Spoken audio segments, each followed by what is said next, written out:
I am your host for today, Gablet. I'll be taking you through this top matchup between Solari and AMX, both sitting at the top of the Ocean League. If one of them takes the win here at 2-0, they will be 100% guaranteed into playoffs. I have sort of done some maths to work that out, not really, but 4 wins I don't think puts, or 5 points I don't think puts either of them through right now, just because of how many draws we've had in the standings. It probably would secure them, but at the moment, not so much.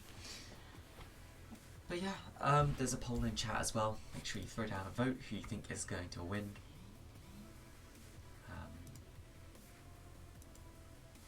And yes, it's a very important match here, because this might be the deciding match on which of our teams is going to have that coveted first seed going into playoffs, which of course means they'll get to pick who they face first.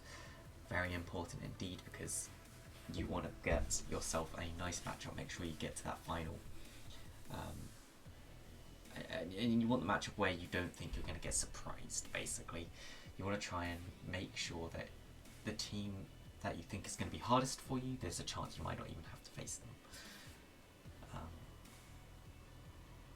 So yep, very important. We're still waiting for a couple of players to get into the lobby. When they are all in the lobby, we will be starting up the game, of course.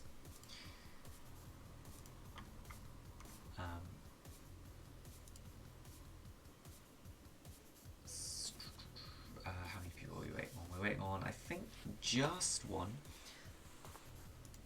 There we go.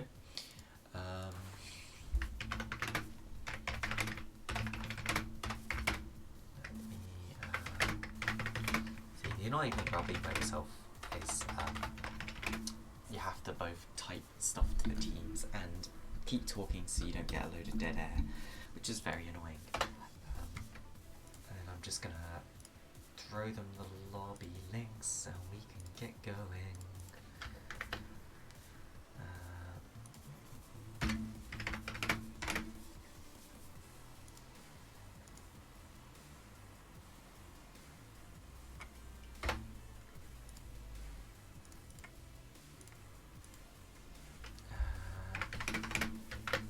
Solari's link. Spec link. Give you the winners talk. Damn, I don't think I have the brain power for that right now.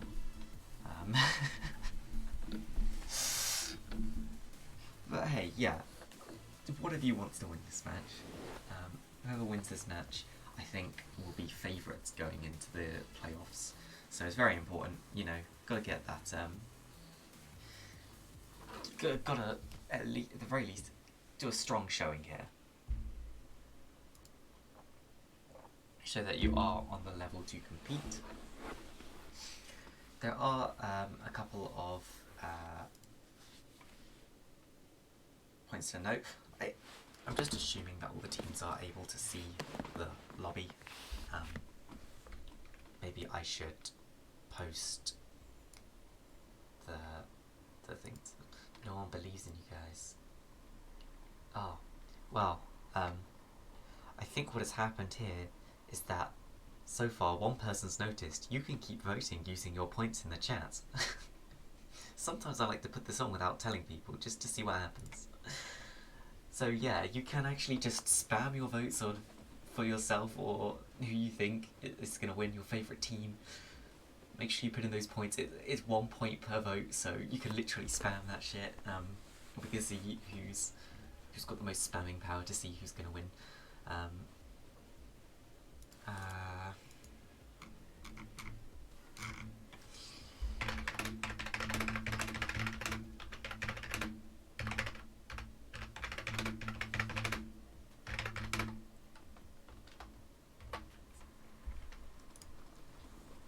Yeah, I didn't have a lot really prepared, ready to go for this. I've not really been preparing anything, never do.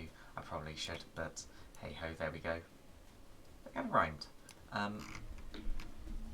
But yeah, there's a few things you you want to keep track of going into this game. The main thing is when you're looking at AMX's side, you want to keep an eye on the mid lane, what sort of mid lane matchup they have, because that matchup can be very important for them to win the game. Zephyr is a very, very big carry for them, does a lot of work. The other thing is whether Gonkas can get his hands on his Kai'Sa. Kai'Sa is his most played champion by far. I believe he had a very impressive showing the last game we saw of him on it, so I would not be surprised to see first round bans on that Kai'Sa both games, or it being picked up first rotation against him. But definitely something to keep an eye on if they can get that Kai'Sa pick for him. And obviously you want to keep an eye on the top lane as well. They tend to put Raktox on the tank, which does mean you want to keep an eye on this top lane matchup, because Titus has been known to play carries. He will play things like the Aurelia, which can do well into the tanks. And you don't really want to pick such a weak tank that you give Titus that free lane in the top lane. So there are pressure points to watch on all three lanes here. When it does come to the side of Solari though, you'd be looking for them to sort of neutralize the mid lane. You don't think, you know, they're not really looking to carry through the mid lane. Liss usually goes onto a more supportive role. Can play the carries, but in this sort of matchup where you're against Zephyr, who's very big carry, Diamond 2, this is platform, Miss Plat V, you're not really expecting him to try and carry through the mid lane. So you're looking to see Liss on one of those champions that is going to be nice and safe for him, and he can just scale up and be there for those later game team fights. And you want to keep an eye on the Geno Power Spike bot lane. This is a bot lane that can start to take over the game.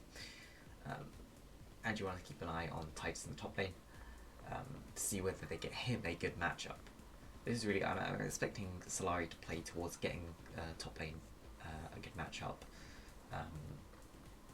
And also, I mean, Reddy will be happy on pretty much any jungler, so I don't think we're looking for specifically anything out of Reddy.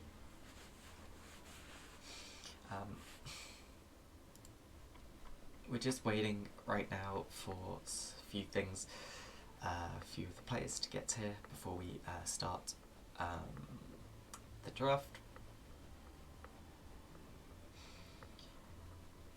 I see the votes in chat. There's still time to change the outcome. There's only 260 votes in it. No one has voted for a draw so far. No one thinks it's going to be a 1-1. Oh no, there has been one single vote for a draw. There is one person who thinks it will be a 1-1.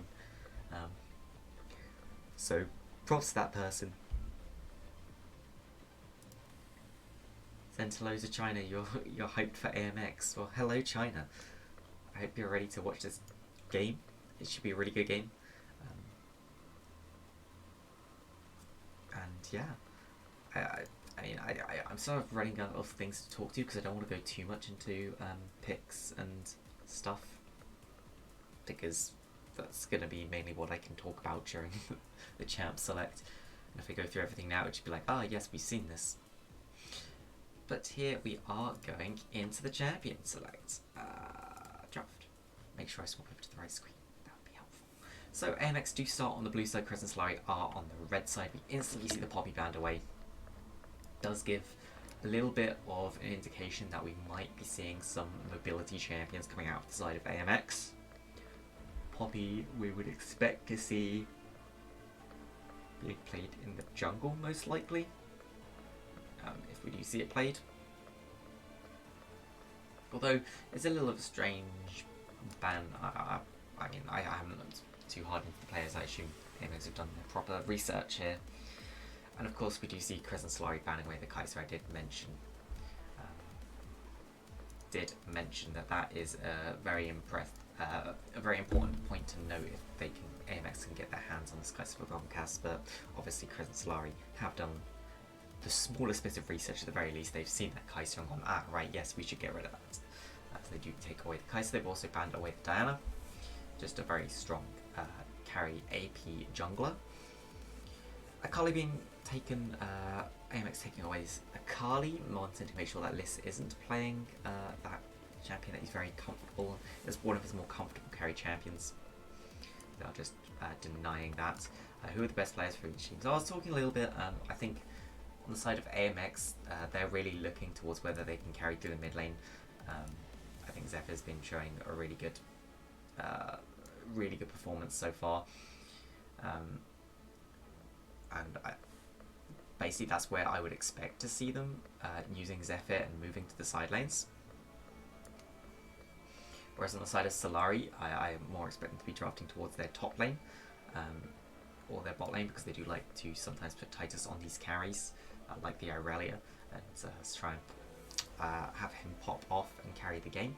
We do see MX locking in the Ahri, a nice strong champion, a nice mobile mage. Mobility very strong in the meta still. Of course they introduced Vex, who was supposed to be the anti-mobility mage, who herself is extremely mobile, annoyingly, and isn't really that anti-mobility. And then people have just realised basically that, wait, mobile mages are some of the best mages, because, you know, they're a lot harder to kill. So we see Xin Zhao locked into the side of Crescent Solari, just securing themselves a nice strong early game jungler. That will help them transition from that early to mid to late game, maybe pick up a few early kills. And then the Seraphine locked in as well. Most likely this will be going to Liss in the mid lane. He does like to play that Seraphine, and the team likes to put him on the Seraphine, just scale up towards that later game. We see the Volibear Hover and the Jarvan. Will be Jarvan locked in. Both of these very strong in the meta. Meta is currently ganking junglers, early game ganking junglers. The Jarvan, I personally prefer the Jarvan over the Volibear, but Volibear I think tends to bring a bit more. Volibear brings that sustained damage as opposed to Jarvan's more supportive utility and the burst damage that he provides. And they just lock in their Xayah. Nice, strong AD carry with some self-peel. That'll help keep him alive. Not the most played for Gonkas so far, but you know, good to make sure you have that strong AD carry. It's currently being countered with the Ashe Hover. That will be locked in, so something that can provide a lot of anti-mobility. Ashe very good at that. However, being a very immobile ADC herself, can be a little bit. That could be a little bit of an issue with the Jarvan Ahri on the enemy teams. So we're looking to see the use of the Enchanted Crystal Arrow, these slows to peel. How well is the AD carry for Crescent Solari able to pilot this Ashe and stay alive during the team fights? You see Malphite being taken away, so AMX cannot pick that strong team fight presence. I'd expect another strong one to be taken away. Maybe you'd be looking at towards taking away the Ornn. Although it looks like the Jace will be taken away instead. Jace, of course, just a fairly strong blind pick that you can plot out. Braum was taken away from AMX. They're now hovering the Trundle. One thing that I do notice is that AMX so far haven't gone towards his Irelia. Titus does like his Irelia, so that is something we could be seeing. I would expect Crescent Solari probably to keep that top lane pick for last. I suspect this will probably be a support locked in. It does of course lock that Seraphine into the mid lane, but that's where we're expecting to go. Maybe just some sort of strong team fight presence. You want something that can act as a front line, looking towards something like a Leon or a Nautilus, and it is the Nautilus that is being hovered right now. But it will be the Alistar that's locked in, another really strong team fight presence. One of the best tanks in the game, honestly, just because of how much tankiness his ult provides, and has some of the best peeling abilities in the game with his headbutt, with his pulverize. So not too surprising of a pick there. So AMX now have to lock in some lock in their support and their top laner. It will be this Ornn. Interesting, Solari did leave that up, as they do have this very strong team fight comp. You know what comp AMX have locked in right now? They've locked in the comp that G2 have played like 9 or 10 games in a row and won every single game with. I still don't understand why no one banned that comp away from G2. They just played like a team fight comp and went to the Dragons and won every game. And then everyone's like, oh, G2's so cracked. It's like, no, actually they're not. Look at what they're doing. It's quite obvious. They've just drafted the team fight comp with the mobile mage for caps in the mid lane. But anyway, yep, so it will be the Ornn and Rakan locked in. The Rakan's bot lane, we're going to get to see it. Very strong bot lane, and Nah locked in return. It'll provide some good teamfight presence, and something that can maybe bully the Ornn a little bit in the top lane, not wanting to take CoraL.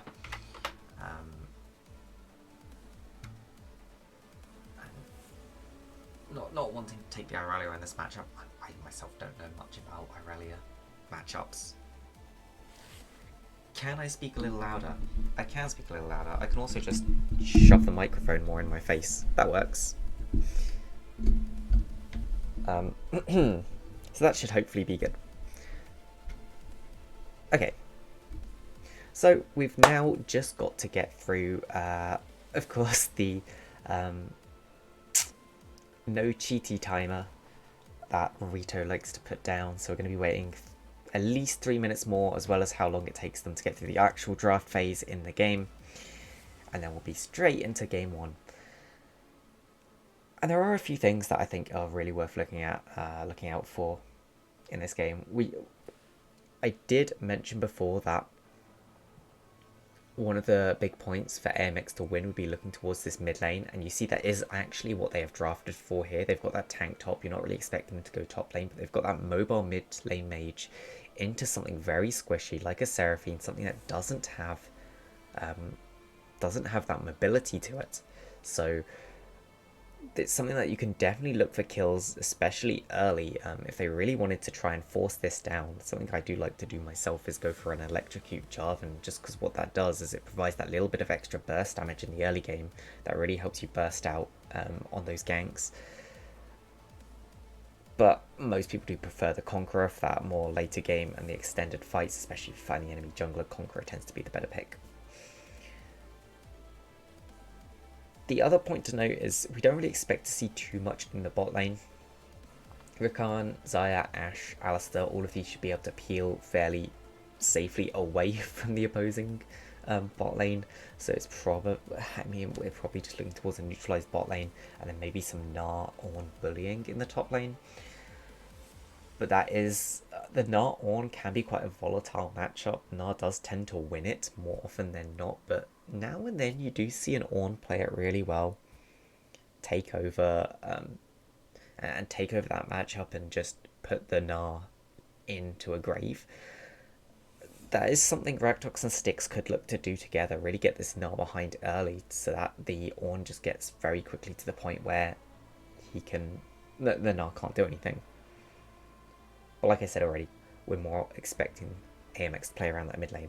So knowing that AMX are probably going to play around the mid lane, what do we expect Crescent Solari to do? Well, Crescent Solari actually have a very good kill lane in the bot lane. You could also look to try and get some kills onto this Ornn early, get your Gnar ahead. I wouldn't be surprised if we saw the first gank going towards top lane for the side of Crescent Solari. Zin just going like buff grump buff gank, something like that, trying to get a flash out of the Ornn, trying to get an early kill onto the Ornn, just put as much pressure into that top lane as possible. And then also, wouldn't be surprised as well to see him moving towards this bottom lane. Something like an Alistar Ashe provides so much CC, so many slows. Sure, the Rakan can get away quite easily, but Xayah will have a little bit more of an issue, especially pre-6. So I wouldn't be surprised to see the Xin Zhao heading towards this bot lane, trying to yeah, where was the AMX support during the poll for who was going to win? It did actually come out. 66% of people thought Crescent Solari would take both games. But About 33% thought AMX would take both games, and then there was 1 or 2 people who thought it would be a draw. We do have a nice weird system of playing 2 games. It's basically like the LEC and LCS. You play both games together instead of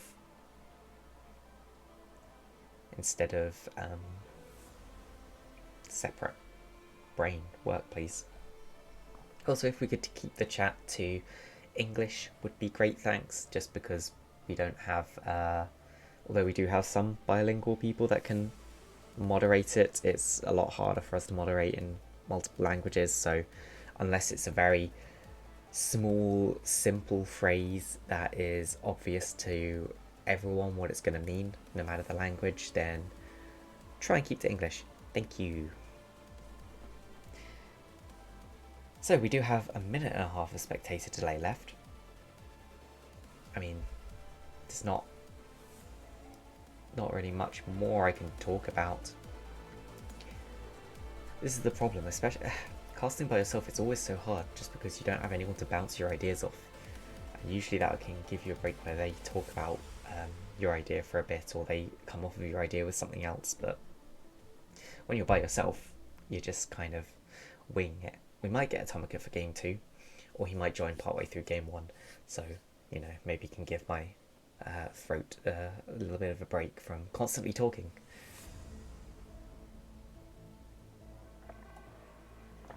But 40 seconds left, don't worry, we will be going into game very soon. Is there anything anyone in chat thinks about these 2 comps? Apart from the obvious G2 comp from AMX. That would be something actually interesting to ask AMX if they have been watching LEC, because they have. It is just a G2 comp. They have. I'm just calling it a G2 comp. I mean, this is just the team fight comp. They have just drafted a very strong team fight comp. This comp doesn't really look to do anything else. It just looks to have those strong team fights mid to late game. So we pretty much did the same thing last season when I was playing. I mean, we didn't really do that. We kind of trolled around with some of our picks, and then in game 2, if we wanted to win it, we were like, yeah, let's lock in a team fight comp. But anyway, we are getting into game. Not much magic damage on Crescent Solari. No, there isn't an amazing amount of magic damage. Seraphine can bring a decent amount. Okay, you can probably hear the game sounds coming in. We are going into game, don't worry.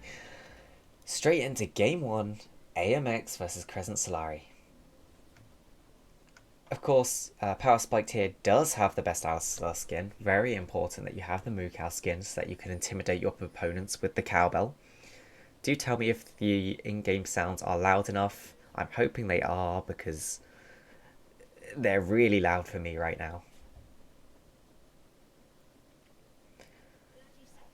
An interesting thing to note is that the Zaya took Cleanse. I think that's actually a very smart adaptation, because some of the big issues you're going to have against the enemy team comp are the Ash Arrow, the Seraphine ult. You can also get stunned by things like the Gnar, or knocked up by the Alistar, and you can cleanse those. Most people don't realise you can cleanse a knock up, you just can't move after it, or instantly. So you can cleanse the knock up and you can actually flash away instantly. It lets you use movement abilities. Is Titus good in top lane? Titus is quite a decent top laner. Nara and Irelia are the 2 champions I kind of expect to see him pick. I was kind of wondering if they would pick the Irelia here and just have camp the top lane, but that doesn't look like to be what they've done. They've also got fleet footwork on the Gnar. Not as good as Raktox, of course. Well, we'll have to wait and see. Both mid laners starting corrupting pots, so we would expect to see some decent trades and just shoving of the wave. That's 1 pot used already by both mid laners, so nothing really happening. Both junglers starting on the bottom side of the map, and it looks like both of them are going that most probably the double buff Gromp gank routes, so we might actually see them interact with each other very early on, which would be quite interesting to see. Very close to level 2 in the bot lane. Level 2 hit first by AMX. A really nice headbutt away by Power Spike there. Level 2 also hit by the bot lane of Solari. Nothing really comes out of that one. All that we see is that there is a 1 CS lead to Solari's bot lane. Which, you know, it means nothing. Let's be honest here. Actually looks like Reddy is going for a full clear. Interestingly enough, Styx did go for that triple early level 3 into the Raptors, so not the most efficient of paths, but maybe one that was going to keep his health nice and high, and he's just buying some time, wanting to go for that bottom scuttle, not wanting to fight the Xin early. Why does Jarvan go Ward and Xin Sweeper? Why does Jarvan go Ward and Xin Sweeper? I mean, it's not so much the champions why you do that, it's just how you're looking to play.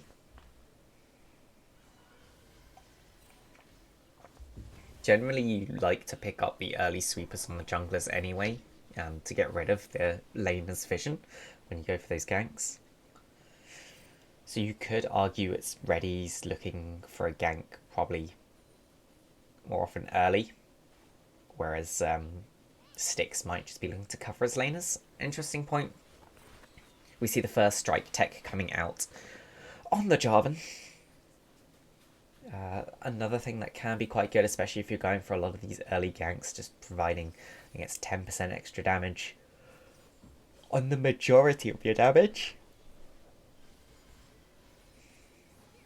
There we see Reddy actually did go into the enemy jungle, did get a little bit of information there, knows that the top side has been mostly cleared out. It could give a false positive though to List. I think the top side's safe, although List is actually hugging the bottom side. Very smartly done. Styx is hovering around just the top side, cutting off anything. But the problem here is his bot lane is pushing in. Reddy is on the bot side. He could look for a gank against the Xayah Rakan, try and get out the flash from the Xayah. Potentially even get a kill. Looks like they are both going together to ward. They'll most likely find Reddy here. Reddy does hit Rakan, but we'll just leave it there. They don't know where Styx is, so not going to start up this dragon just yet. Styx has been doing a lot of hovering around this top side. Looks like we are getting more of a split map than anything else. Styx now going to take away the Raptors from Reddy. Both junglers, interestingly, with their early game junglers, not ganking yet. In terms of CS, we can see that there is a CS lead in the top lane for Titus and in the mid lane for Zephyr, pretty much cancelling each other out. It is kind of as we expected with the matchups and with how these teams are likely going to want to play, and the bot lane is pretty much equal. A slight CS lead at the moment for Solari's bot lane.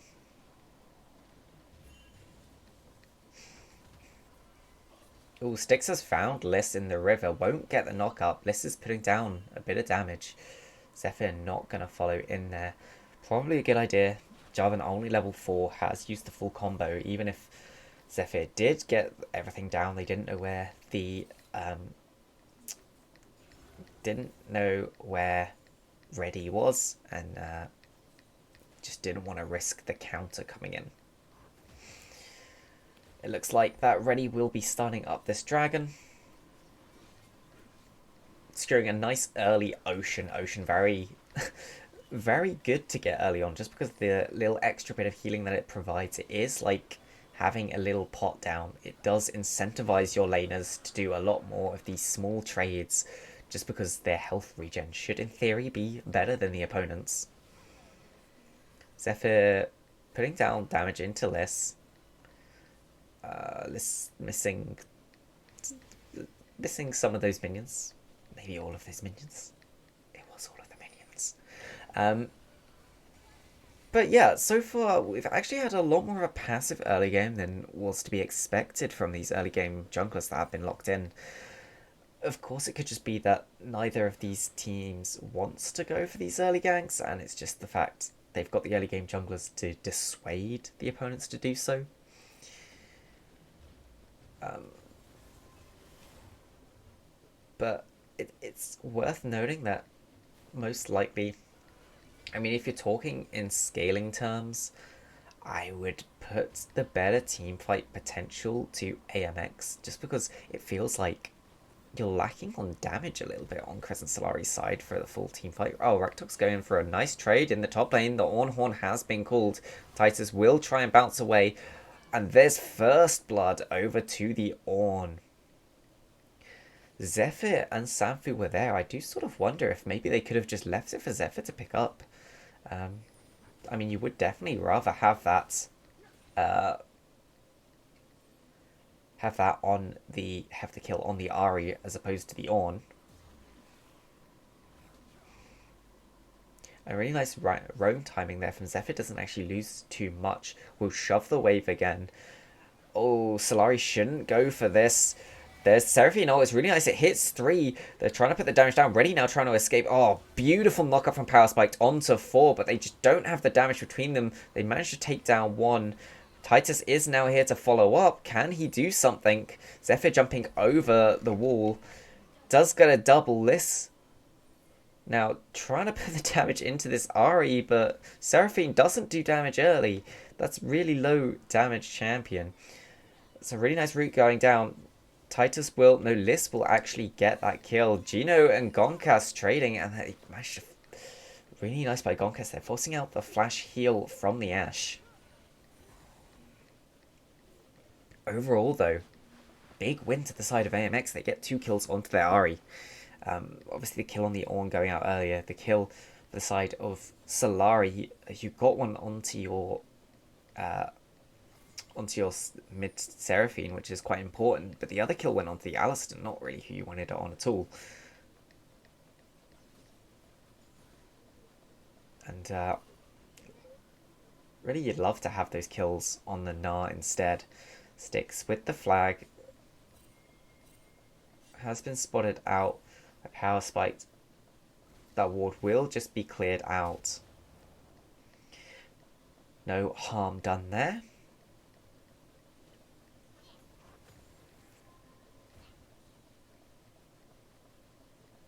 I will say you can really see the power that is provided by some of these early champions in these skirmishes.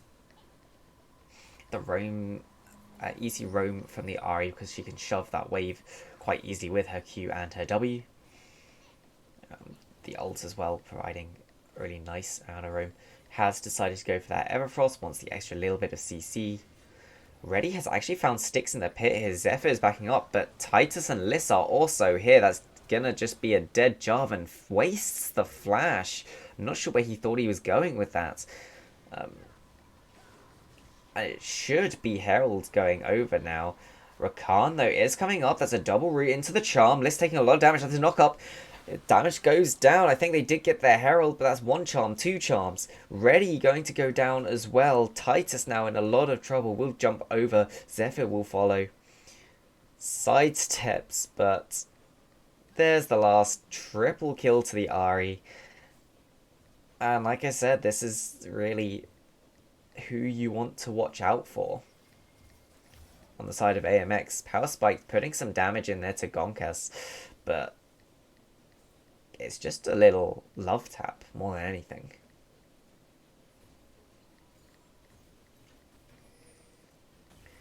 Meanwhile, the push is actually coming out to the Ornn. Raktox is having that advantage up in the top lane. I do find it interesting Titus decided to go Fleet Footwork over something like the Grasp would essentially do the same sort of thing as Fleet Footwork, but provide a little bit of extra damage as well.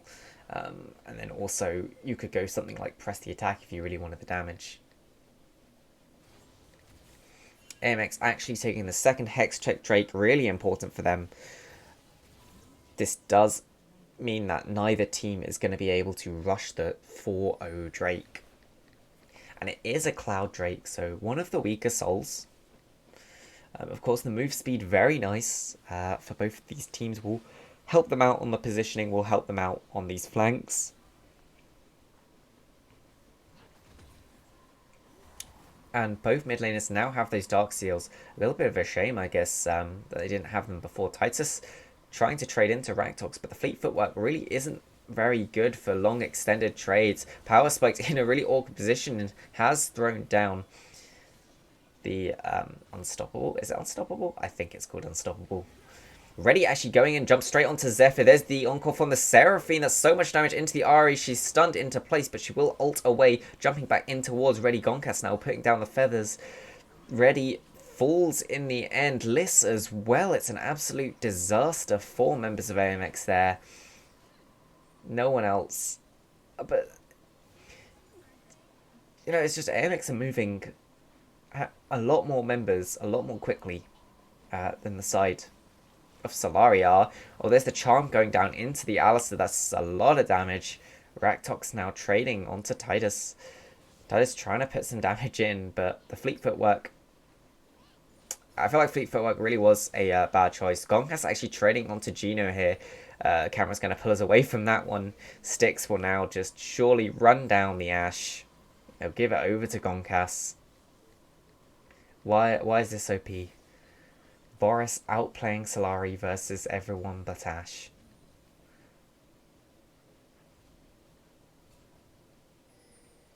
Boris outplaying Solari versus everyone but Ashe. What does Solari have that we're thinking Boris has sold to them? That they shouldn't be buying? Ooh. That's an interesting first buy on the Xin. I'll give you that. Yeah. I think if the Xin had gone damaged, they probably would have picked up the kill onto Zephyr in that fight.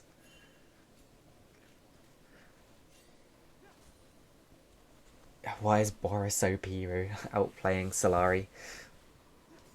No items, Xin item, alley boots. Yeah, I think the alley boots might be a bad choice. Because a lot of Zaya's damage doesn't even come from the auto attacks. It is a strange choice.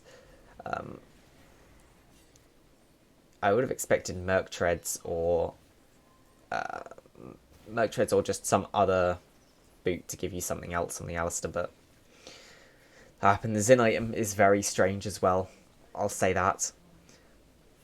The Bork I've not seen rushed before. Oh, but that's a really nice stun onto the Zaya. Cleanse comes out. Sanfu now could be in a little trouble. Is thrown back, but will flash Battle Dance to get away. And all of that will just get a double flash and the cleanse out of the Zaya. Titus now. Small trades onto Styx. Realizes he could be in a little trouble from Zephyr. So we'll just hop over the wall and get away. Tanky Xin is not the one. I agree. No, with Divine, if you want to kill tanks is better, but Triforce is probably best still. Yep. The bulk, bit of a strange first buy. I guess it's lifesteal? Is he... I'm not sure why Titus thinks he needs a lot of lifesteal, because I don't think the Ornn's looking really to burst him out, and he has the fleet footwork to sustain up, so...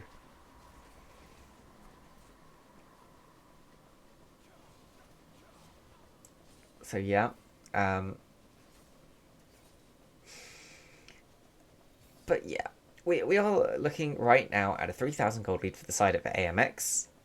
Cashing in their gold, we're looking towards a dragon spawn. That will be a Cloud Drake spawning in 30 seconds. Zephyr item's fine because no damage comp. Yeah, and also trying to get through a tanky Jarvan and Ornn is going to be an issue. Can't really blame the Seraphine for going damage here. Definitely not. I would still like to see the anti-heal item picked up at some point on the Seraphine. But, well, if Zaya starts building healing, I would like to see it picked up. Just because the value that it does provide is ridiculous. Sanfu going in, though, does get the double charm. There's the encore from the Seraphine, hits 3. One taken out already from Solari's side. Ready now, in a bit of trouble, will flash away. It's on sub 200 health. It's a 5v4. That's a nice charm onto Titus. He's not that tanky. So many knockups going in. He's flashing to the side, trying to get out, putting down the damage. Low health bars everywhere, but 3 taken up. Gino is putting down so much damage. He's running after sticks, and he takes the double kill. Somehow Solari turned that one around, and they will manage to pick up this second Cloud Drake. And I'm not even sure what went wrong there for AMX. Just very suddenly, they all sort of died. But we actually see Solari moving towards the Herald as well. Gonna try and pick up this Herald, most likely drop it somewhere like the mid. Gotta watch the replay. If only I had a way to watch the replay in time. Solari will actually be forced away from this Herald. So that is some wasted time for them. AMX pulling 5 people up here for the second Herald. Interesting one. I'm going to expect them to use that somewhere very important. I mean, I hope they get at least 2 charges off of it. Everyone subscribes so we could hire a team to do replays. So the interesting thing, I actually have no idea how we'd set up doing a replay. There must be a way, but yeah. Zephyr just fishing with the charm though. I mean, even if that hits the Alistair, you're not expecting to get a kill. You're just kind of seeing what you can get. You know you're not going to need the charm for a little while. Gino and Power Spiked here, putting down a lot of respect, standing very far back. Knowing that the rest of AMX are somewhere close by. And not wanting to potentially give over any kills that they don't have to. Don't want to get tower dived. When they see the Ornn, you can see they step forwards. But a lot more safe. They say they saw sticks. And Zephyr moving towards the bot lane there, so they will now push out. Take note, guys. This is a good way to use vision. See where the opponents are, see where it's safe for you to move. So this is good from AMX. They are just clearing out some of the jungle away from the side of Solari, trying to minimize the amount of gold that Solari can get into their pockets. Small trades in the top lane. And yeah, an ult from Titus does go wide. You know, Gnar ult's not a particularly long one, so ooh, but there's the Ornn Horn is called. That's a lot of damage into Titus. And down goes the Gnar. Yeah, this Bork. You know, I was willing to give him a chance to show us why he'd go Bork first, but it doesn't feel right now like the Bork was the right choice. Has to be said. Ooh, Sanfu has used the ult. That's a flash into knock up. Gino trying to get away. Power Spike tried to save his AD carry, but will flash out there. Use the unstoppable will. Unstoppable force. And that's one quick kill picked up for the side of AMX and a tower in the top lane. They're going to summon that Herald mid. TP actually coming into the mid lane from Liss. Looks like they're setting up for a fight. Oh, they found this in over the wall. There's the Encore. It hits onto 2. That's a double knock-up.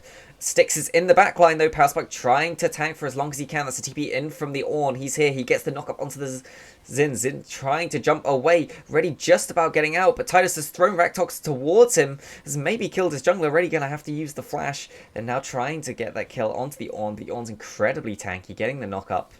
Ornn Horn is called. He will go down. Ready picking up the kill. Overall, a team fight win, actually, for the side of Solari.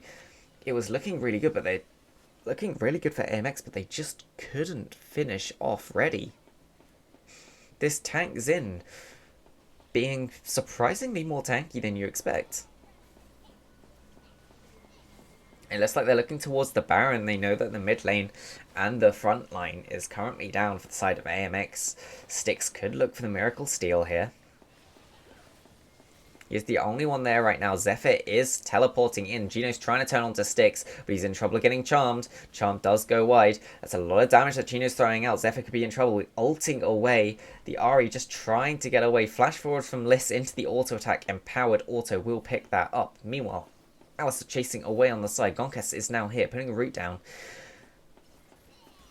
So much going out. Sanfu jumping in. Titus in a lot of trouble. Heal comes out to make sure he will stay alive. Styx is now on the backside. Raktox has come to join the fight. Solari could be in a lot of trouble.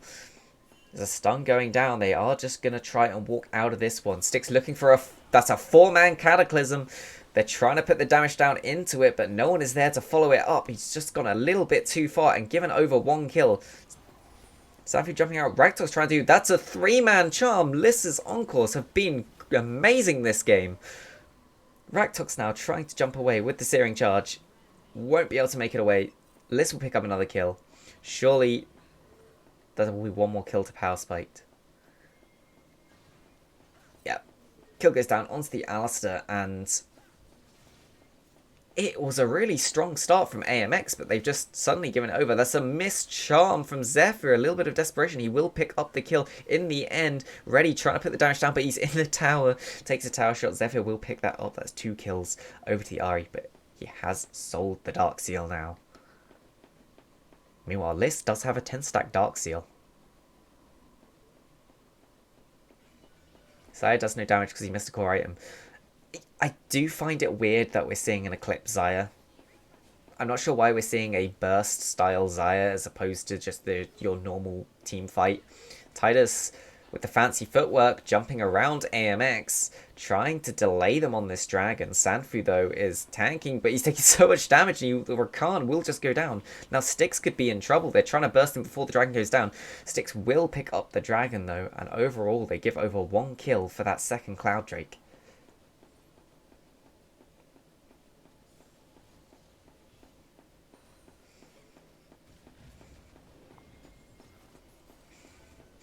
Eclipse OP, no Mana Moon. Yeah, I mean, you do kind of need the Mana Moon as well. At the moment, it's interesting. We'll call it an interesting build. I know, myself, I don't particularly like Eclipse Xayah, but I know a lot of people do, so I don't think that's a bad choice, particularly. It just seems a little bit strange.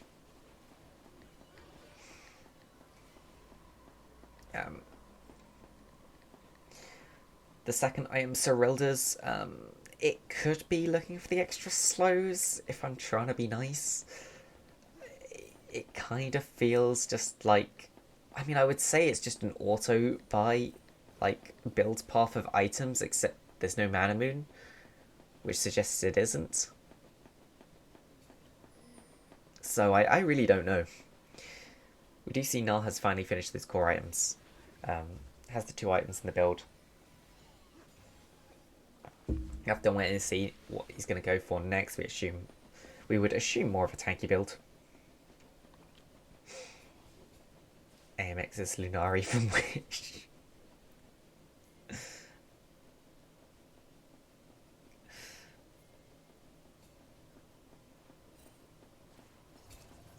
Now we see AMX just matching up in the mid lane, wanting to try and use their team fight potential. So far, they've sort of struggled a little bit in these team fights.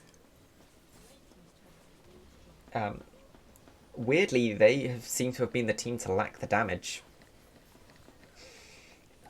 Whereas Solari have been ones bringing the damage. Oh, that's a really nice crystal arrow onto Gonkas, forcing out the cleanse. The team fight will be started up. Ready will use... whiffed ult there from Liss, only catching 1. The Cataclysm is put down to capture Liss, and Ready in place. Power Spike will go down. It was a nice stop there from the side of AMX, just breaking up the fight and making sure they could take down Power Spiked without too much of a full team fight. However, that is the cleanse gone from the Xayah. It is the flash and the Cataclysm gone from the Jarvan. It is the ult gone from the Ari. Where's the clown music? Everyone missed everything. What do you mean? Jarvan hit his ult. Charm goes down into ready. Won't really do anything. Baron is up though. We could look for something. Although I don't really expect anything to come out. They'll probably wait for Lys's ult to be back up. No,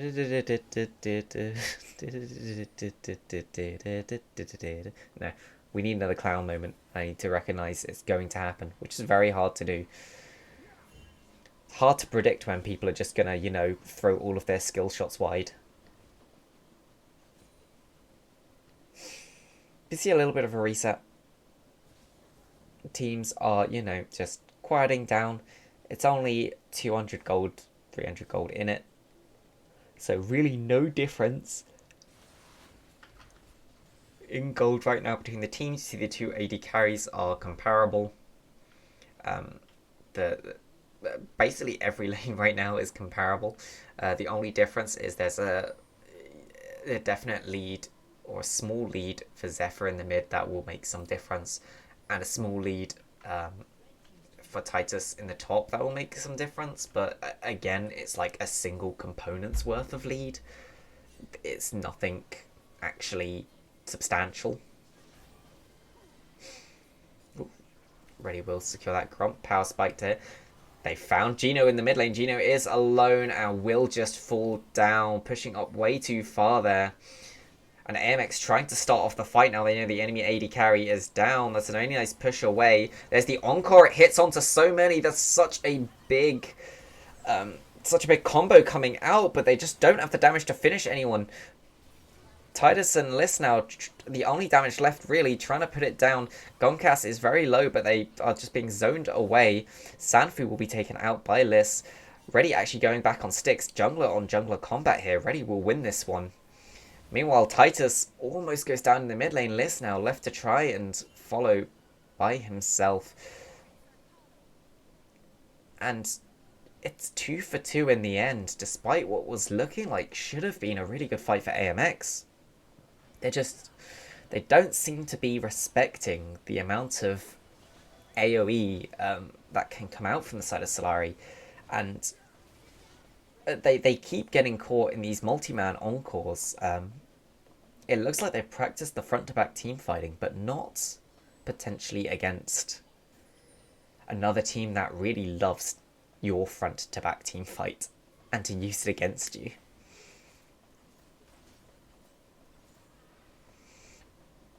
Because that's exactly what Solari have drafted. You know, they've got the Zing can jump in, use the Crescent Guard. And then you can bounce the Encore from the Seraphine off of that, hit the entire enemy team. You can knock them up with the Alistar, throw them into the wall with the Gnar. They just have a very easy front-to-back team fight to execute on. And if you stand in a line, well, Solari are going to love that. You subtract the fact of Ashe winning against Boris.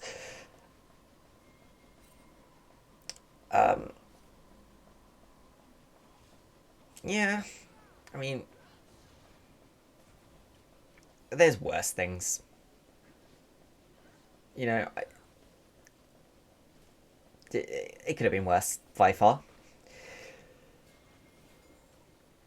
100% kill anticipation list. Not quite.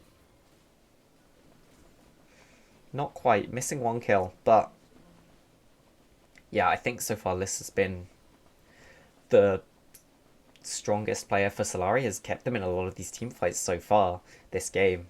Definitely MVP candidate if Solari would happen to win this game.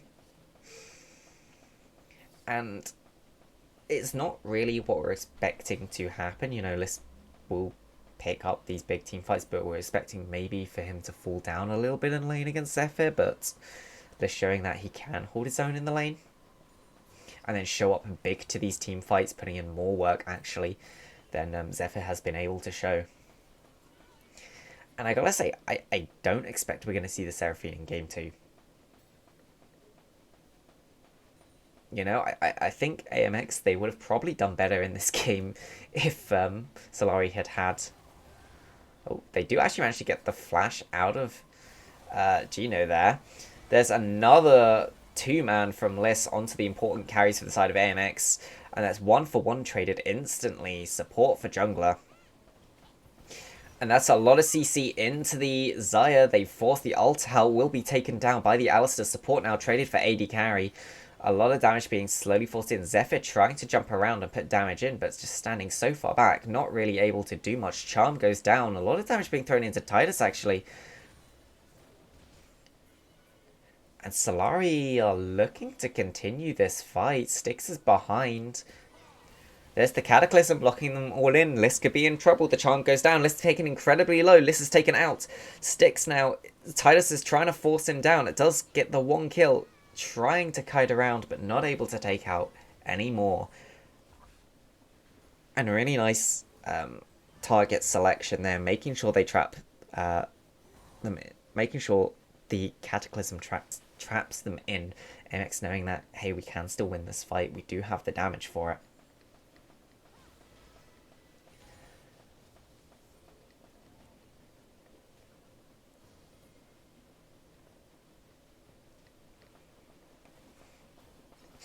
And Cloud Drake is a minute and 15 away.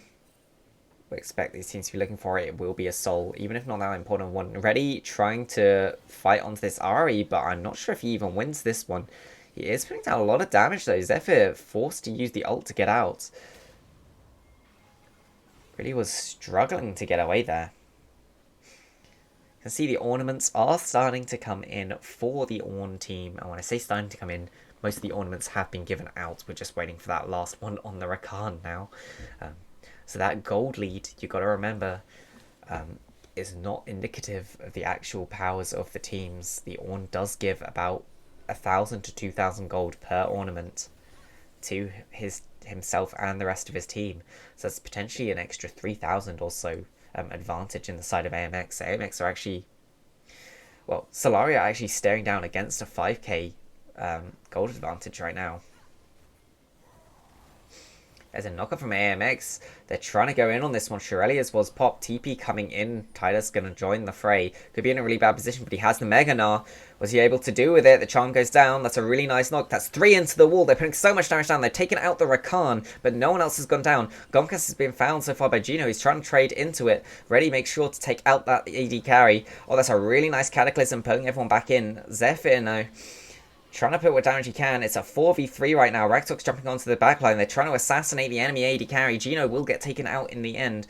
Tidus and Zephyr going for the 1v1. Tidus in a lot of trouble. Flash from Zephyr, making sure he takes that one out. It's 2 versus 3 now. Liss trying to put the damage down into Raktox. Raktox is so incredibly tanky though on this Ornn. The Drake still alive. They could still fight this one. Styx, Zephyr and Raktox all low. Liss is on full health, starting to run a little bit low on mana. Oh, that's a really nice stop.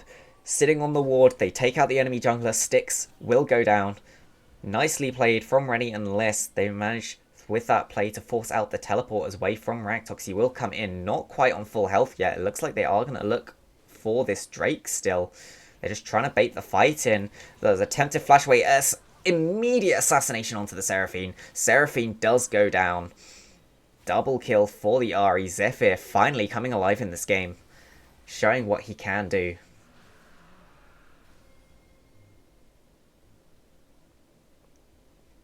And now they're looking for the Baron. There's the final ornament coming out, I think. Nope, that is just an Ornn item being built. We need one more level for that ornament. That fight was so split up. Not really what you expect to see from these two team comps. It was really messy, and AMX in the end do come out on top. Tidus going over. They do hit the enchanted crystal arrow onto the Rakan. Solari have managed to stall the Baron.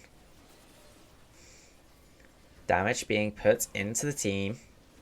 Raktox actually on about half health. This could help out Solari a lot. TP coming in. Liss is coming to join the fray. There's the Ornn Horn call. That's 2 minutes up. Encore will hit onto Zephyr. Zephyr trying to take him out, but they're not managing to do it yet. They've trapped Liss into the cage. The 2 carries for Solari are still alive. What are they going to be able to do here? Raktox being knocked up. They're trying to take down this Ornn, get rid of the big front line. Front line is down. Reddy is just zoning out the carries from the side of AMX. And they could do the Baron here. We see that realistically these fights, they're all coming down to which tanks can survive longer, which players can just zone the enemy carries out from it, and the Xin is really helping with that. Gonkas now trying to put Poke down. Gino could be in a little bit of trouble. They're trying to turn this around onto Styx and Gonkas. They're jumping onto Gonkas. Stun goes down. That is one taken out. Zephyr jumping forwards, trying to get Gino. Gino doing what he can to get away. Liss now in trouble as well. Liss will go down. They're already going to go down as well. Zephyr just rejoining the fight finally. And winning the fight for AMX. Such a close game. 37 minutes so far. Full build actually on Zephyr's Ahri. 21 kills. Almost 300 CS. Looks like they are just going to give over this turret. Root goes down onto Tidus. There's the Shirelia's popped. Cataclysm is used to lock them both in place. Tidus will manage to transform. Will throw them all into the wall, but will go down in the end. Styx somehow picking up that kill.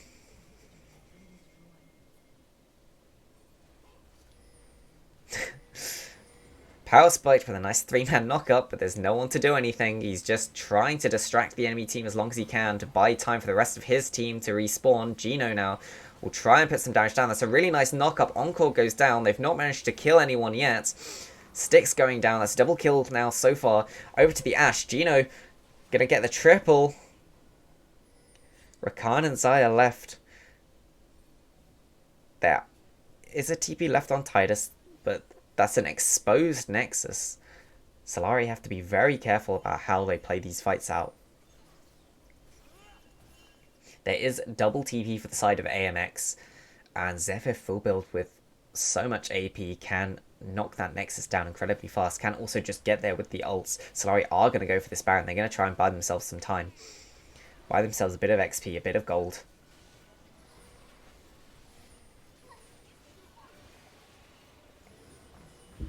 And that is the Baron. They managed to even up the gold a bit. We're at that point now where the gold difference doesn't really matter so much. What you need to be looking at is the items of each team. And do remember those Ornn items worth a little bit more.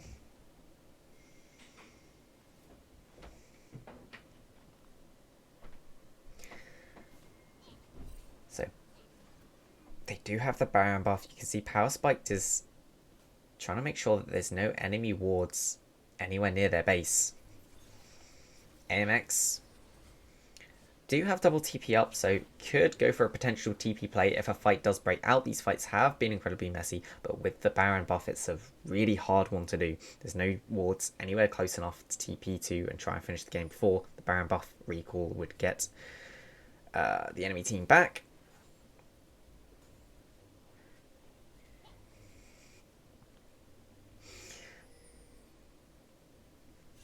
Now we can see ornaments complete. That's the Shirelia's upgraded for the Rakan. Ooh, Power Spike there sitting on a ward. I'm not sure AMX really wanted to reveal that. They maybe should have let Power Spike jump across the wall. He would have had no way to get out and they could have potentially got a kill. They're looking for Tidus here. Sanfu going after him, but that is the Rakan ult used. They are just trying to run down the mid lane now. They have a much better position. Ornhorn is used. They're just running down. They're just trying to end the game. They're jumping onto Tidus, but the enemy team, Solari is here. They're on both sides. Oh no, that's a whiffed ult. And Zephyr jumping forward onto Gino, trying to assassinate the Ashe, but the Ashe isn't out yet. The Enchanted Crystal Arrow goes wide. Gonkas thrown into the Nexus. Solari doing it. Solari defending. There's only 2 left for the side of AMX. Rakan now trying to get out. Will have to flash the wall. Tidus trying to run down the Jarvan as well. Can Solari end off of this push? They have 45 seconds. TP going into the bot lane. Liss has also already TP'd down there. They're going to try it.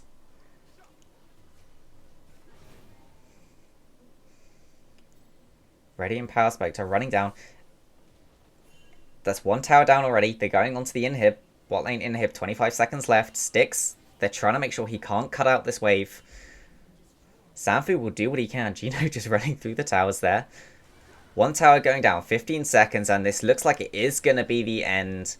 Sanfu will use the ultimate to try and get up, but Solari turning the game around at the last second. No one could have expected it. And that will put Solari 1-0 up in the series. And what a close game. What a back and forth. And yeah, oh, I still don't have the fixed post-game screen. Let's make sure we don't go to the post-game. What a game. I mean, we'll wait until the full series is done before doing MVPs. But yeah, if anyone's interested in some stats, well, unfortunately, the client is bugged and not giving me any stats. Oh no, we do have some stats. The mid laner for one of the teams, I'm not sure which team, did 56k damage. It's not actually telling me who has which stats, but there we go. So Solari taking game 1. If Solari can win game 2 as well, they will lock themselves into playoffs. If AMX win game 2, no one's locked into playoffs just yet, but it's most likely that they'll both get in. I will set up quickly game 2 lobby. And while I'm doing so, I will just let you listen to some music. Why not? Listen to the intermission music. Go ahead.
Okay.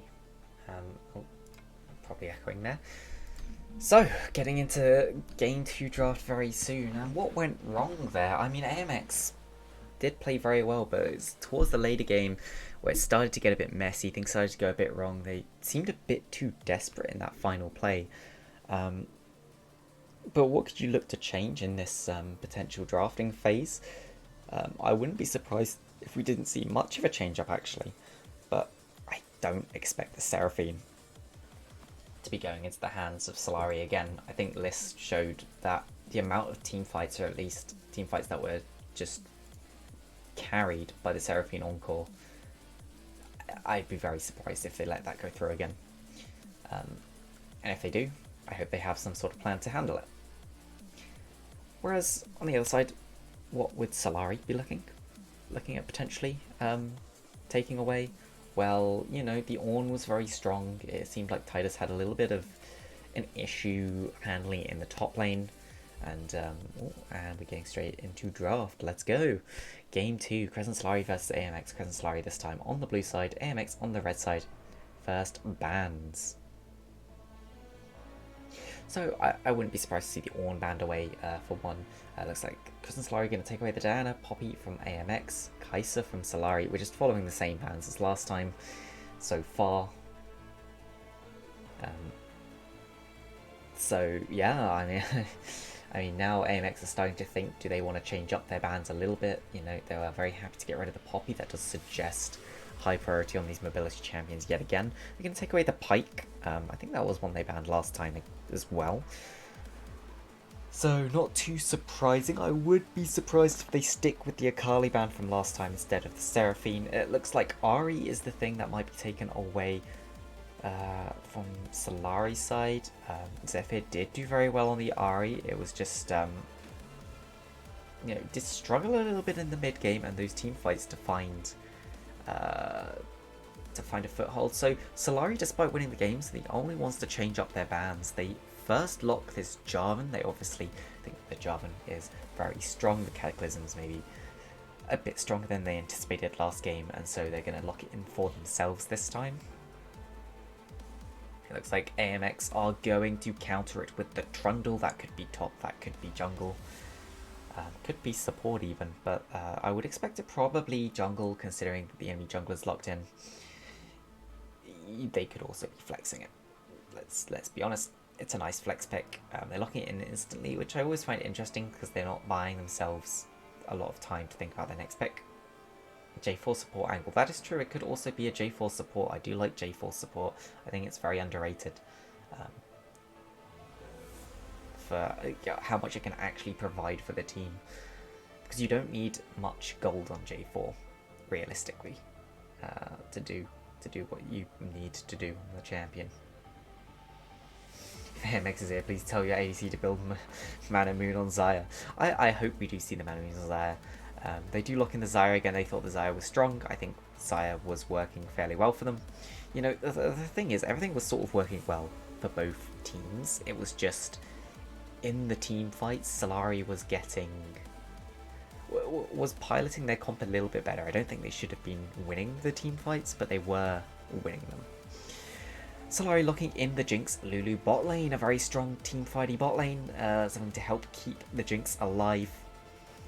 Looks like they're looking to carry through Gino. Gino was doing very well as well last game. I mean, I was saying how I thought Liz was in contention for the MVP. Gino as well was putting in the monster performance on the Ashe. Did save the game there near the end. Could be a Lulu top. Yes, you are right. It could be a Lulu top. It could be a Lulu mid. Rakan locked in for the Xayah Rakan combo for AMX. Again, just getting themselves a nice strong bot lane. And the strength of that Rakan support, it is quite a strong support.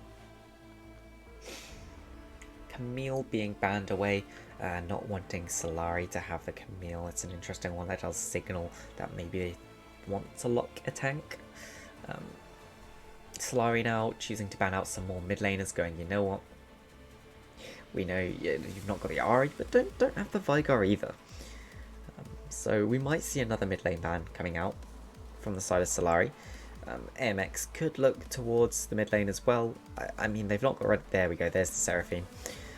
I was gonna say I'd be very surprised if they didn't get rid of the Seraphine, although the Solari does have a more supportive comp so far. AMX don't have anything to really assassinate the Jinx yet.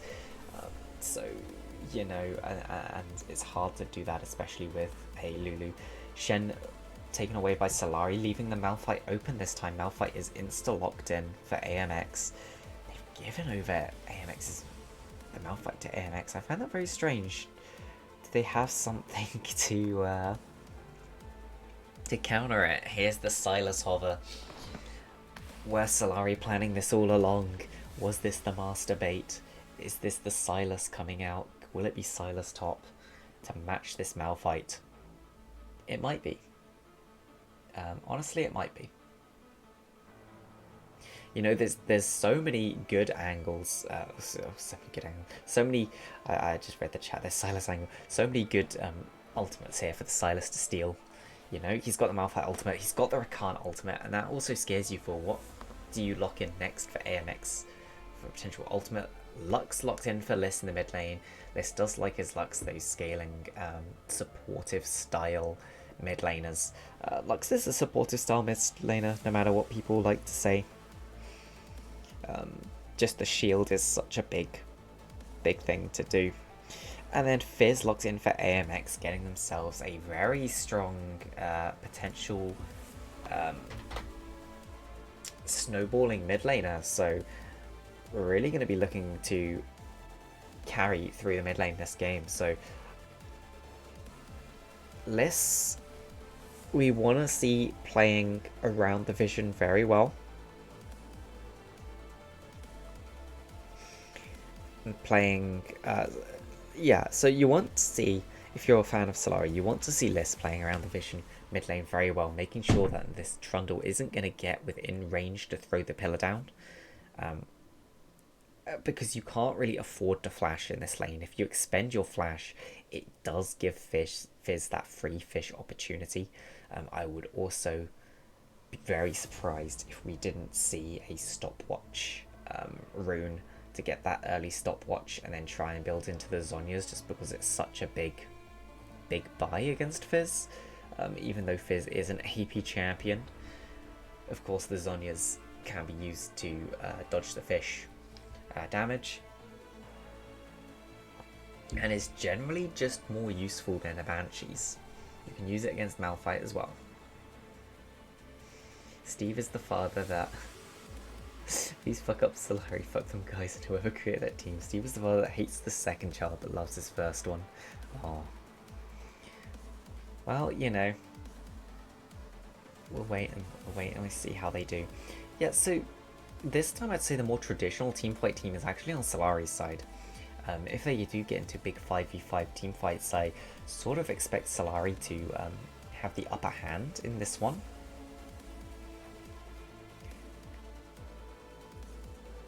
You've never had the reaction speed to Zhonya's and Malphite. Ooh. Unfortunate. Oh, I admit I fail on it a lot. I have to see as well what very important in this game is the skin game. Last game, you know, AMX, they didn't like sync up their Zyra Khan skins.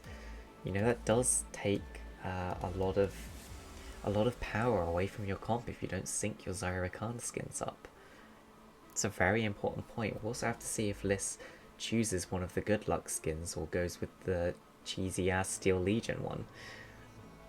Don't go with Steel Legion. Don't be that person. Yeah. Yeah, I'll be very interested as well to see Liss's build path this game. Considering there's a Silas in the top lane, Liss doesn't need to be the one to bring all of the damage. So I actually think we might see another Chemtech Purifier coming out, because out of all the champions here, which one is the best to use Chemtech Purifier to put the anti-heal on the entire team? It is the Lux. Lux is the only champion that can hit the entire team with one spell and give them all anti-heal. Although you'd expect, you know, Lulu to be the one to build it, and Lulu can give the anti-heal to one member or multiple members over a little bit of time. I think it's such a good buy on Lux generally, if you can afford to get it at some point. But yeah, this game we're sort of looking to see, you know, can can the Fizz get ahead on the Lux? Can he get off any kills in the early game? We're looking at that top lane. Will the Malphite or the Sylas be able to bully each other out? And yeah, the problem here is sort of all the lanes could just suddenly implode. Vote for game 2 winner? You know what? Sure. Let's do a quick poll on who's going to win game 2. Why not? Who win game 2? Solari, AMX.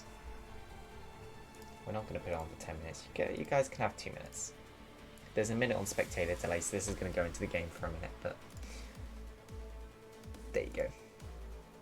Throw it away. Who do you think's got a better team comp to win this one? Who do you think's actually going to be able to carry it?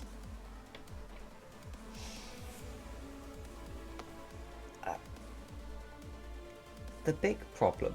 There is a big problem with Solari's. Yeah, you only get 1 vote this time. There is a big problem with Solari's comp. The Jinx and the Lux are both 2 very immobile champions. So is Lulu. And they're all champions that could be killed by a wombo combo of Rakan Malphite.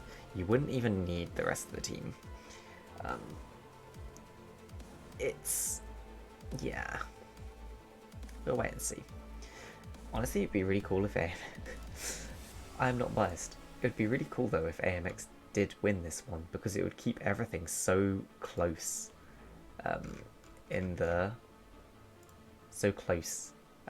overall. Even if it's just a really close game, that would be super cool to see.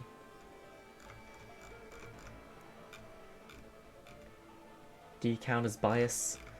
Well, I mean, you seem to be biased against Solari, so might be fine.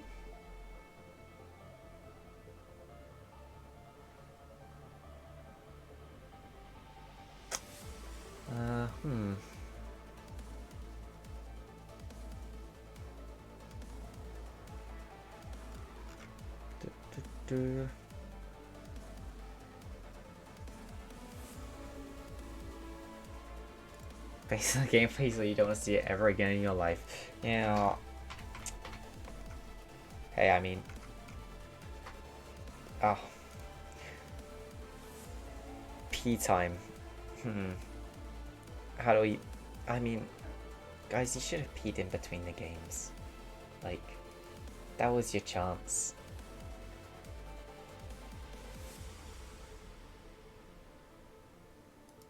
Technically, you do have, I guess, up to like 15 minutes of pause time for realistic reasons. Is this a realistic reason?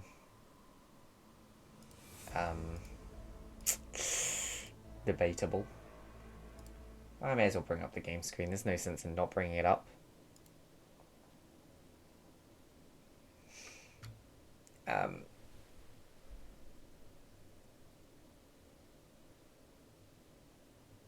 Wow, looks like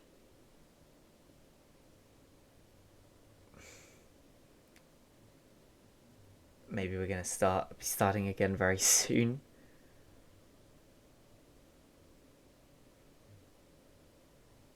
Dot is the greatest player CoraL League has ever had the grace to lay their eyes upon. Dot. Where have I heard that name? Oh, Dot used to play on the team that would bench a player every time they lost, didn't they? Didn't he?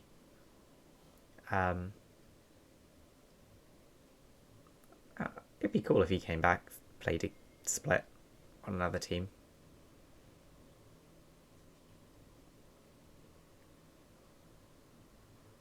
Oh, I think this is the like random client bug when there's like pauses and stuff. There we go. Yeah, we'll get it. Anyway, AMX are all 5 heading towards this bottom lane. Gino could be in trouble. Does walk away in time. We'll see them on the ward. Enemy team is spotted out. Doesn't look like any wards are going to be put down because of it. Just some defensive wards from Solari, making sure that they're not going to be, invaded on the bottom side early. I actually missed the outcome of that poll, so I was too distracted by the pause. But hey ho, I'm sure someone probably saw it.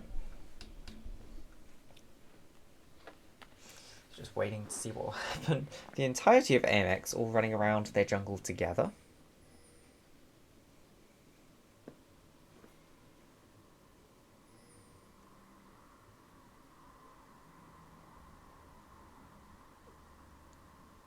That was saved from the hell of the... what was that team even called? I don't remember, but it was billed as... The funny thing was, it was billed as like a group of players that were all friends and having fun together. But the thing was, and it was, players would get like, they would all talk together in a meeting to decide which players were getting benched. Except, we were told before that meeting happened which players were getting benched. So, GOTR, we used to refer to them as like, the little communist, not communist state, the little kingdom. It was an interesting one. Who else was he played with a lot? Tenno? Was it Tenno? Is Tenno still around? Anyway, lots of trades going down, especially in this top lane. A lot of damage into Raktox. Early flash forced. Tidus showing, obviously annoyed from that first game, wanting his revenge in this matchup. Liz making sure to use that, use the early pressure Lux camp put down onto the Fizz very well. Fizz doesn't really have too much kill pressure early on. It does have to get a little bit of sort of poke first. It's a lot of damage into Power Spiked. This Lulu gonna have to heal up. Ready, looking for a gank onto Raktox. There is no flash. That was a knock up onto the Malphite. First blood will go over to Tidus' Silas. Strong start for the side of Solari. Styx is walking up the river. Might look to try a potential gank here. TP coming in. Sees he's not going to get ready. They're going for Tidus now. Ward down. They see the Silas. He tries to heal up. He's just going to walk away. Flash thrown down. There's the chomp. And Tidus will fall. I mean, it's got to be said, when you know there's a flash on the enemy Trundle, he has pressed the attack. There's something to be said. You could just run into the enemy tower there. Kill yourself. Maybe Malphite's TP comes through in time to get that kill. But, hey. Oh, and Lazy Panda. Oh, yeah, I remember Lazy Panda. Damn, you really did just take all of GOTR's best players, didn't you? Oh, maybe one day they will come back to play another split.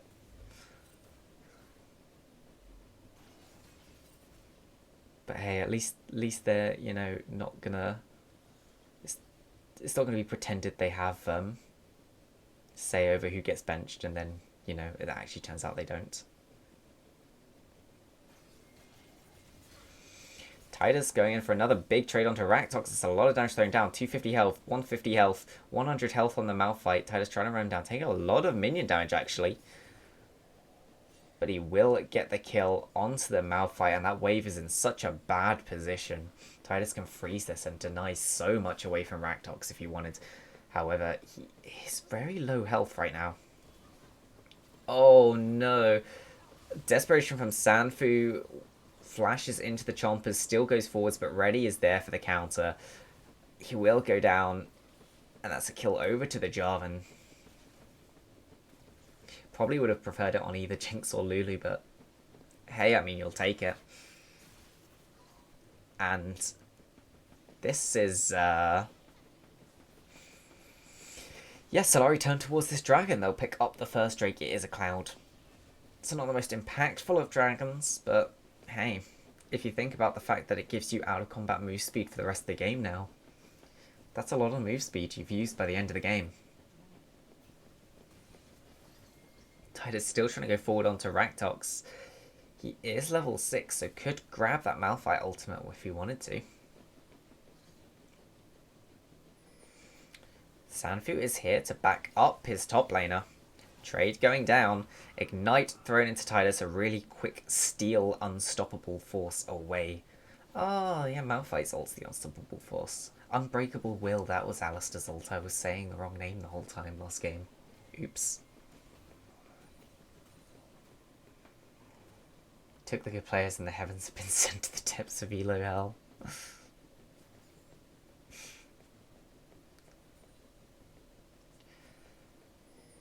Now, I mean, it's a gold lead being built up for the side of Solari here.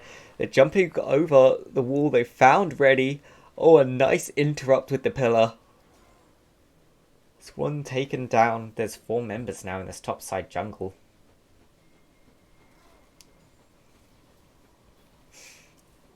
I mean, Gino and Power Spike can just deny a lot from Gonkas here if they really wanted to.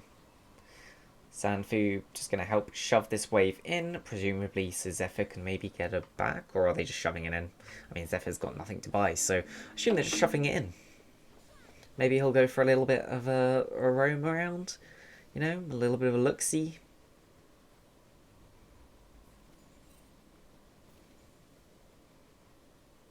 Fun fact, the communist leader of GOTR, Eric, tried to make a new league.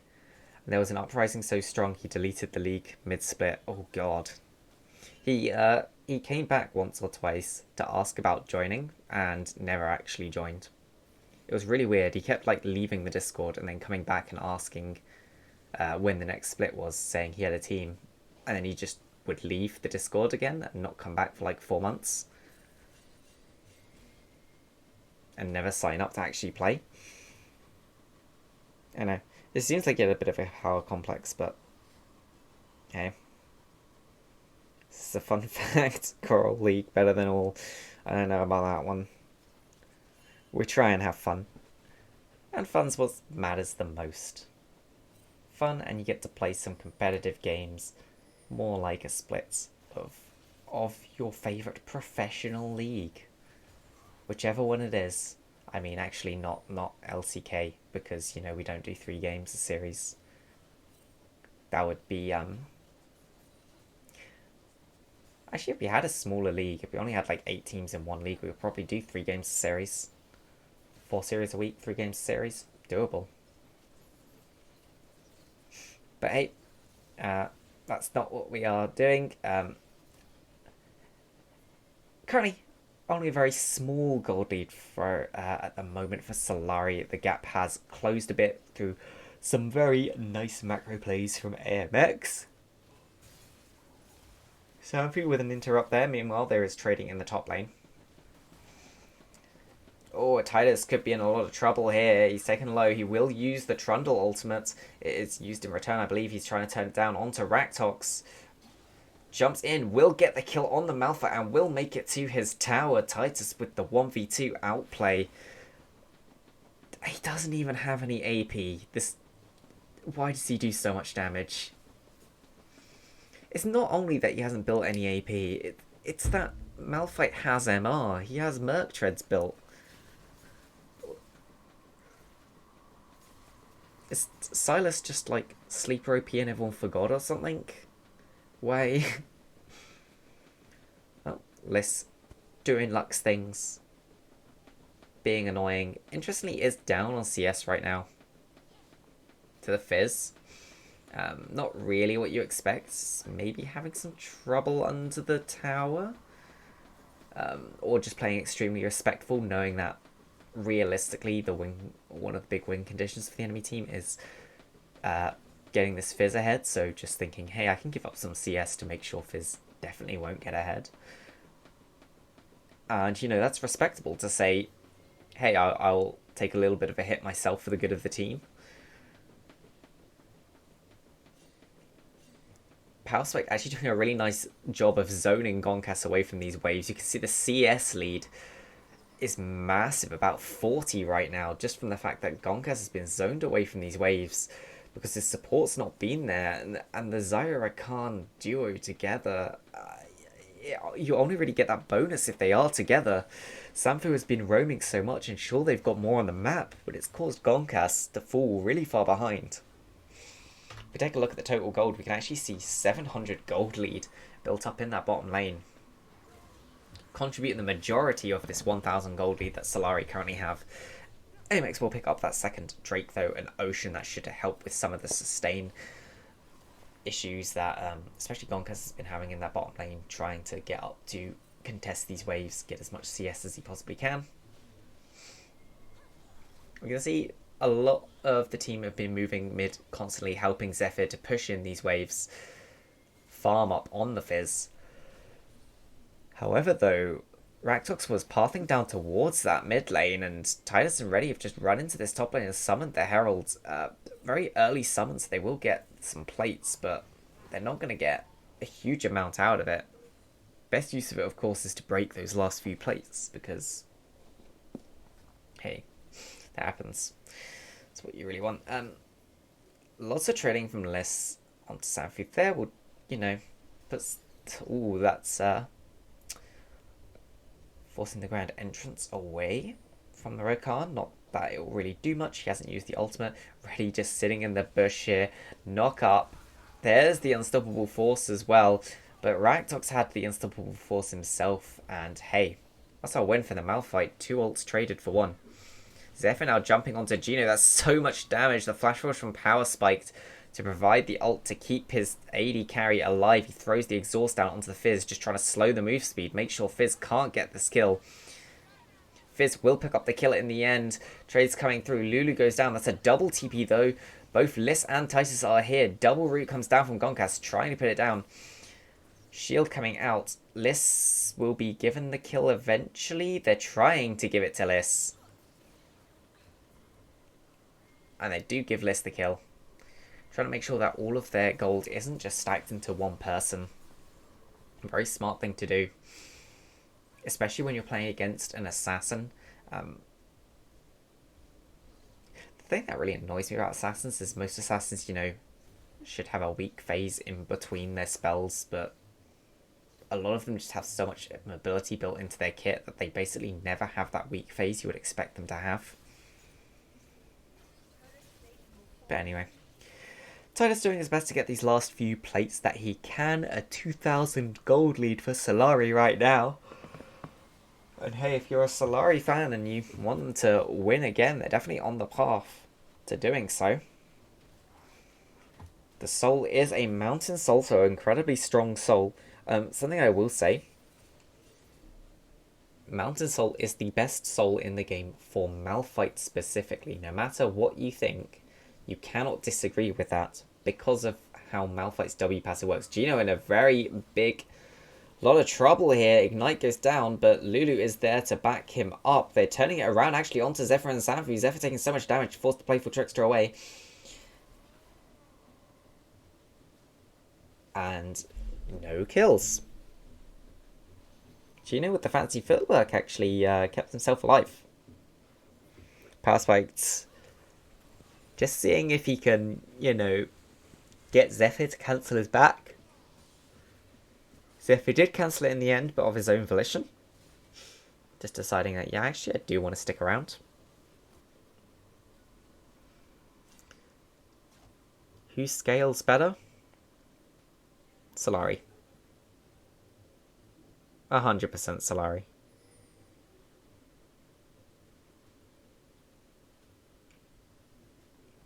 I mean, the main problem with AMX's comp is it doesn't work all that well together. You sort of got a big wombo comp. I mean, it's a big wombo combo comp, but a lot of the wombo combo pieces don't really work well together. But there's a big cataclysm into the ults. Final Spark picking up 1.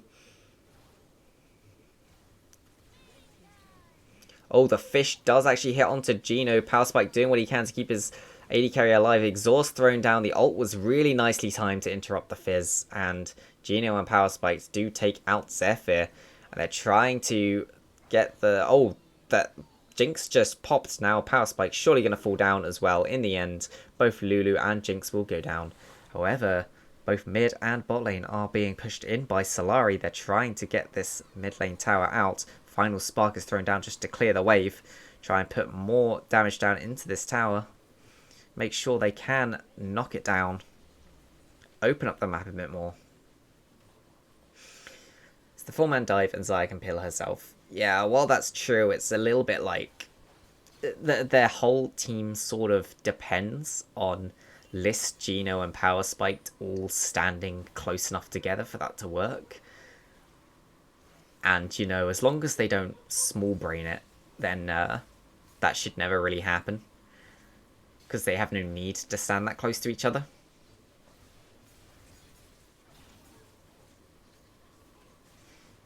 That's basically just why I'd say they scale better, because as they get later into the game, that's the thing that's going to matter the most in the team fights, is sort of can they get off these big wombo combos, and they shouldn't be able to. Doesn't mean they won't be able to, but they shouldn't. You also got to remember the thing that like Sylas has an incredibly low ult cooldown later on. Can get so much value out of the ult, can probably throw the fish to start a fight, grab a few seconds later, you know, grab the Malphite ult someone else. Fish thrown out by Tidus, he's trying to trade onto Zephyr. That's a bounty turret picked up. Small fishy into the unstoppable force, and they will pick up the kill and the shutdown gold. Oh, and Liss actually running really far forward, has built the crown this game, trying to make sure that, you know, can survive against Zephyr. Flash over the wall. Cubi ready just to make sure they get that trade kill. Lots of kills being traded yet again. This is a very scrappy game. As we're getting towards the mid and late game. One thing I will say, Trundle is the person to look out for on AMX right now. Actually has the 4 kills.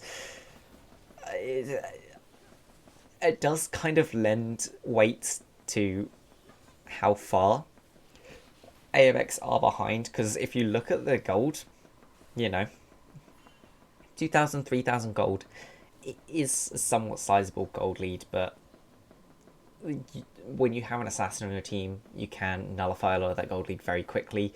But the problem is a lot of their own gold on the side of AMX is on this Trundle. And the Trundle is probably going to struggle quite heavily into this team. They have really good kiting mechanisms, Jinx Chompers, Lulu Polymorph, Lulu W, Lulu Ult, the Lux zoning. They have so much zoning that should just stop the Trundle being able to get towards the backline in the first place, that gold shouldn't really be able to have an effect in the fight.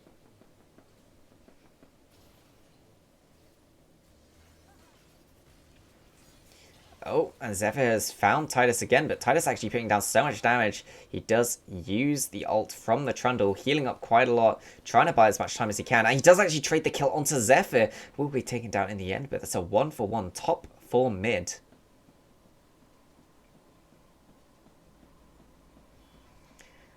And not only top 4 mid, you know, a lot of summoners traded out as well. And he's got the ultimate out of the enemy jungler. It's a big spell down. Sanfu there, trying to get onto Geno. They've not managed to. Lulu, though, is in trouble. Power Spikes flashing away. Ignite on him. It's actually going to live. Final Spark there with the slow from the zap will take out the enemy AD carry. Gonkas is down. You see the power, the range as well is just so high. And you saw that. They almost got their wombo combo off there. Geno and Power Spiked were standing close enough together, but then you gotta remember Liss exists as well.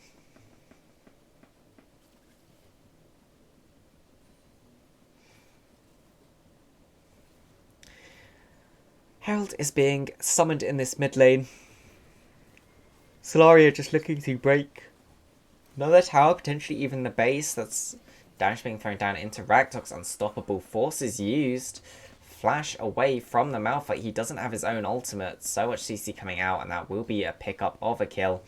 Oh, the fish has found the Jinx. They're standing so close together. It forces the flash out from the Lux as well. This is an absolute disaster in the mid lane for Solari. That's the Lulu down as well. Liz trying to trade what damage in he can before he is inevitably taken out. And yeah, you sort of see there that they have the kiting, but if they can't use the kiting, and their team fight doesn't really work. AMX actually choosing to move away from that Baron, saying, you know what, enemy jungler's still up, enemy top laner, the Sylas is still up. Maybe we don't want to really go for that right now. Maybe we just want to use our time to farm a little bit more, get some items, get ready for this Drake that is spawning in 30 seconds. It's not the most important Drake. It would only be the third for Solari and the second for AMX, but a Drake that is definitely nice to have. You know, people really underestimate how much those extra resistances can mean in these team fights.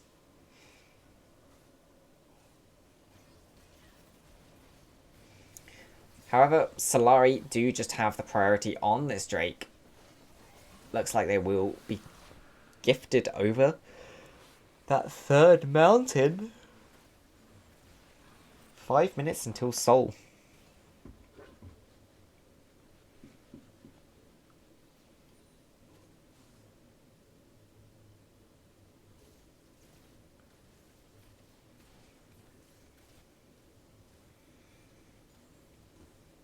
And, well.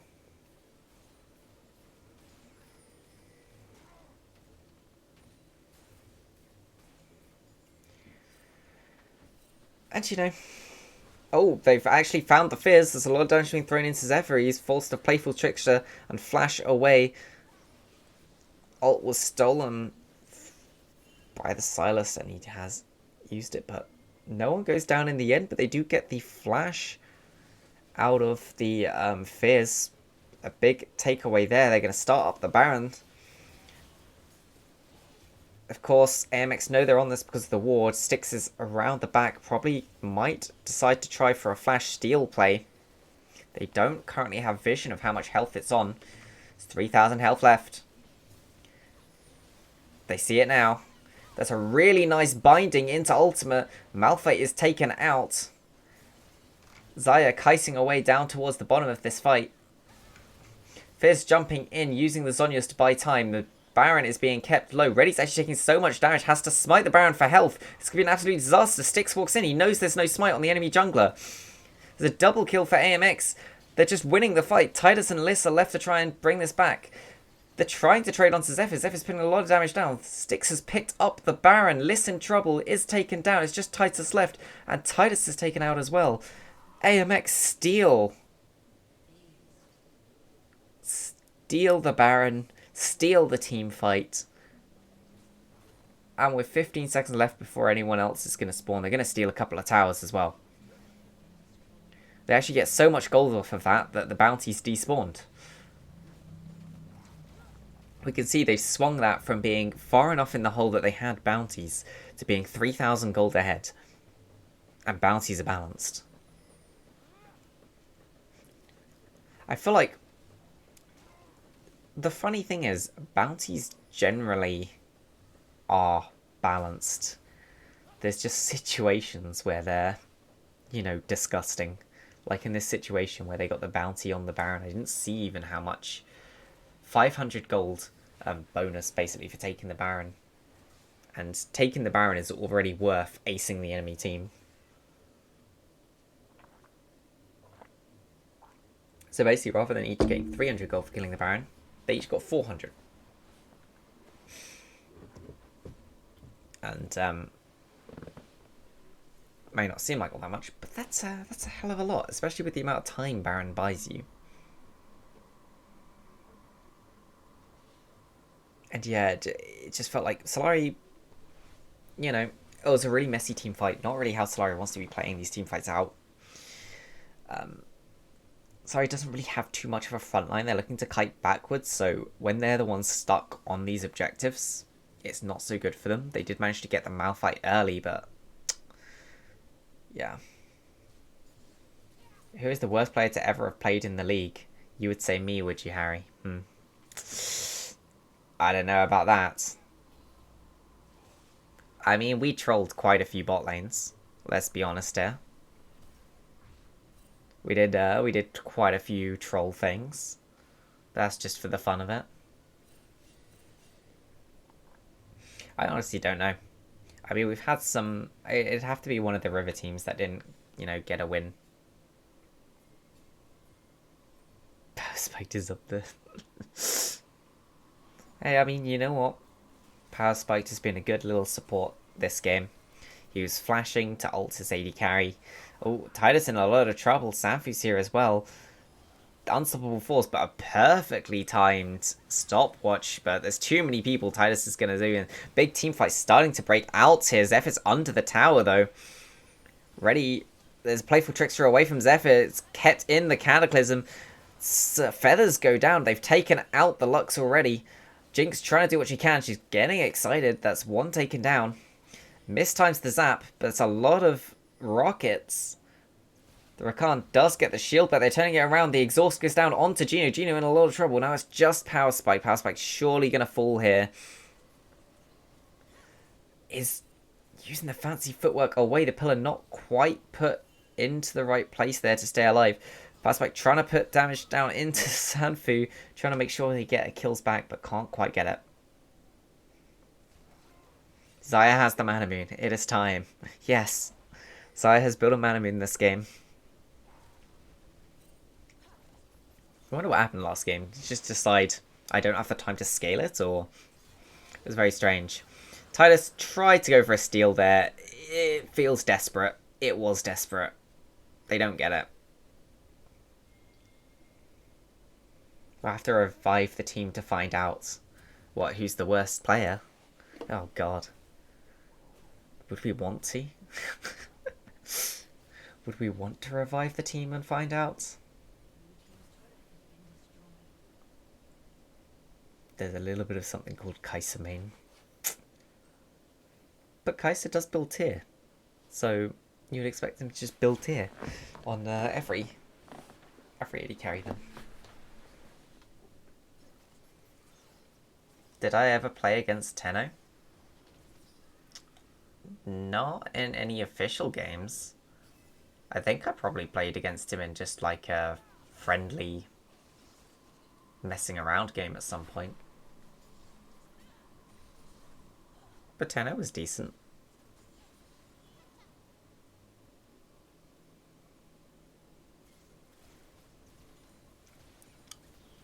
Anyway, 5,000 gold lead right now for the side of AMX. They did flip this game on its head, moving into this mid to late game. They are managing to find these team fights. They're actually... It's weird. Solari, their comp, very good at running backwards. Or kiting backwards if they want to, but they're not really doing that. They're kind of trying to run forwards. I mean, of course, the Silas isn't that great at kiting backwards. Jarvan's so-so at kiting backwards, but the carries and the Lulu can work really well together to kite backwards. But that's not what they've been doing, and the team fights are being lost. Titus has found sticks here in the jungle. It's going to be a 2v2, top laners and junglers. Titus in a lot of trouble, actually. Is using the unstoppable force away. Isn't very tanky at all. Doesn't actually have that much AP built up either. The final spark is used to just try and snipe out a red buff. Blue buff even. No blue buff taken though. It was, of course... we didn't really talk about... I said we should talk about skins, but we didn't talk about skins.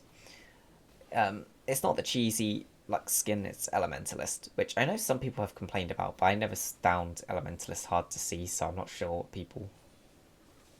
why people hate it so much. I decided to go Magma. Red, the colour of anger. There's the Lava Spark. Seeing as we're Magma Lux, Lava Spark makes sense. Did a decent chunk of damage to Sanfu, but no one taken out. There's the ult from the Rakan coming in. They're just pulling ready back, trying to flash away. Nice flag and drag out. And it's the kiting coming back, and we see that all of that. What they essentially got was a flash from the enemy jungler and time to start up the Baron. They will start up the Baron. They're going to try and force Solari into a fight. Are Solari going to come in? Titus is looking for a potential entrance in. Solari are slowly checking, but the Baron's already been taken. There's 2,000 health. They can't get in. Unstoppable Force comes back, but that's a big amount. Zephyr is on the back line, though. He is taken down, and Gino's trying to kite it out. The Jinx is incredibly low, though. Gonkas is running straight up to him, flashes onto the Jinx, takes him out. Titus, though, and Liz are doing what they can. Gonkas will be taken very low, trying to cut around, can't cut around well enough. Sanfu has back, sticks. And overall, still a win for the side of AMX. Yes, they had 3 taken down for 2, but they also secured the Baron for themselves.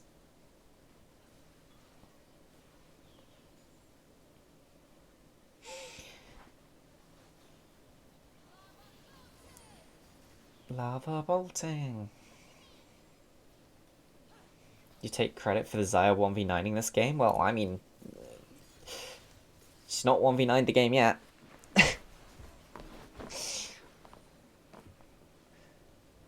We'll have to wait and see what happens.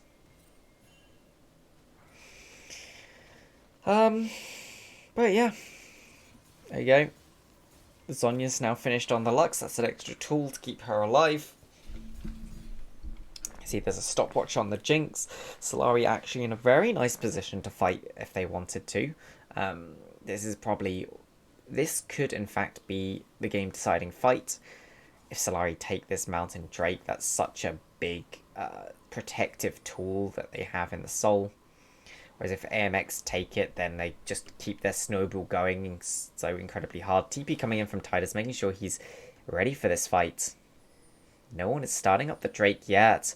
Reddy jumps over into the pit. I'm not sure that's where he wants to be. Grand entrance used and the charm. Reddy going to jump back out of the pit again with the flag and drag. He's taken quite low. Ignite was used on him, so that will be out. That doesn't really matter too much. The dragon's just been started. It's being taken out. Final spark is used to try and take it, but it won't be taken, and no team fight breaks out. Solari just happy to give up one more Drake. An attempt to steal. Didn't have the best positioning on it. This game could go even longer. So it will be the next fight. See what you mean with the Xayah Drake Sigil. I mean, yeah. It's a lot of damage. But also, you know, Liz couldn't get close enough to the pit to do the Lux combo burst.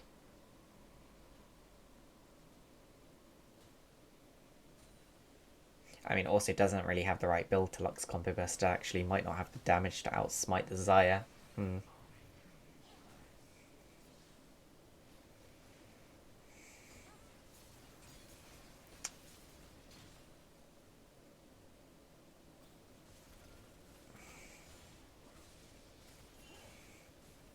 So, teams just happy to farm up for a bit longer. No big objectives on the map apart from the enemy nexus. Everyone can't decide on what was the deciding factor for that. I'm going to put out a completely different take there. It was actually Reddy jumping into the pit and having to jump back out again on very low health.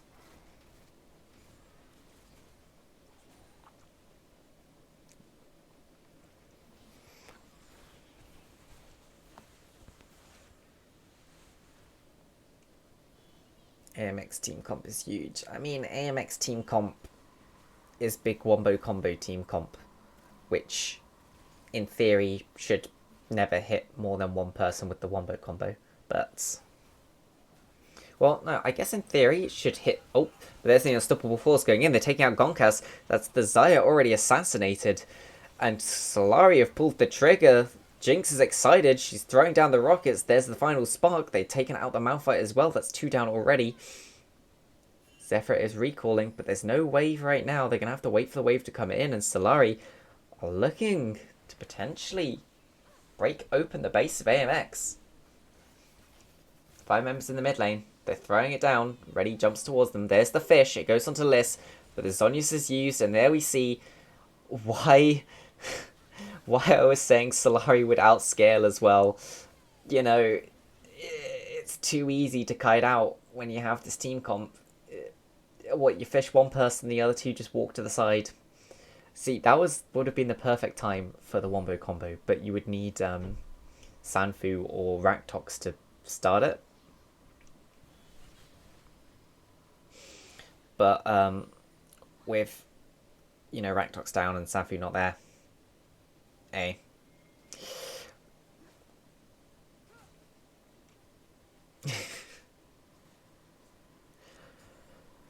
Ah, 40 seconds on the Baron, 1 minute 40 on this final Mountain Drake. These have been some really good games, actually. No matter who wins this, I think it's safe to say both of these games could have gone either way. So, whether Solari win this one or AMX win it, I think if these two do meet in the playoffs, we're going to have a very hype series.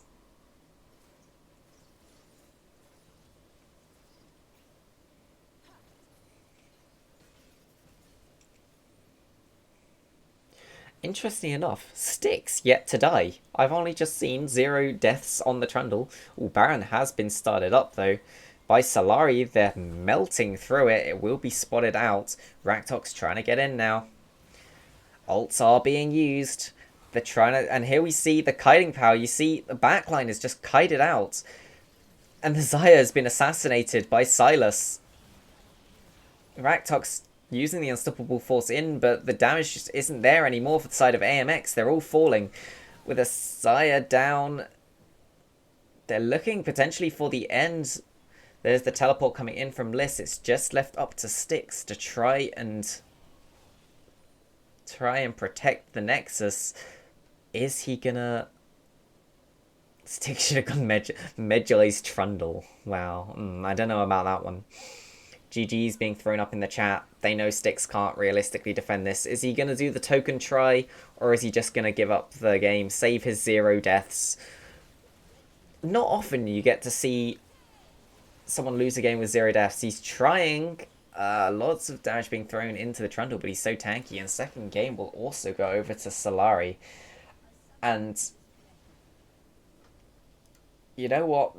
Solari did really good at catching out... the enemy team and winning the team fights, but I gotta say it's gotta be a bit of a bittersweet loss for AMX because they could have won both of those games. You know, it wasn't straight cut at all. Both of those games could have tilted either way on the knife's edge.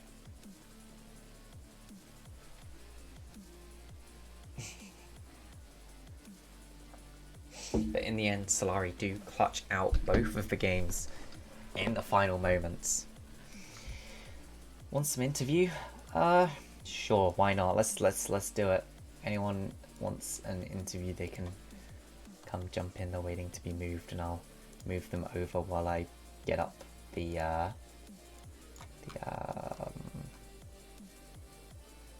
poll for MVP. Poll MVP. Let's make sure we get the players in the right order.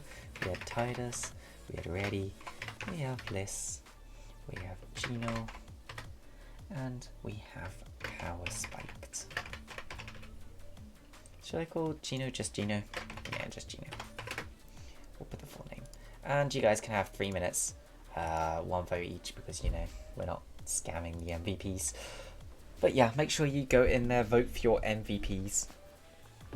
Of course, Titus did very well in Game 2, was a little bit sleeper in Game 1. Liss was extremely good in Game 1. Was also okay in Game 2. Finding Game 2, Gino, I think, had a very strong showing in both games. So I wouldn't be surprised to see if he got it. I think, you know, there's arguments for both teams. Pretty much anyone.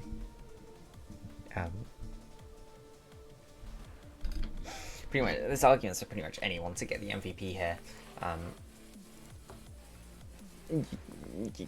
Yeah. So we'll just wait for that timer to run out. Currently, Liss and Gino are in the lead.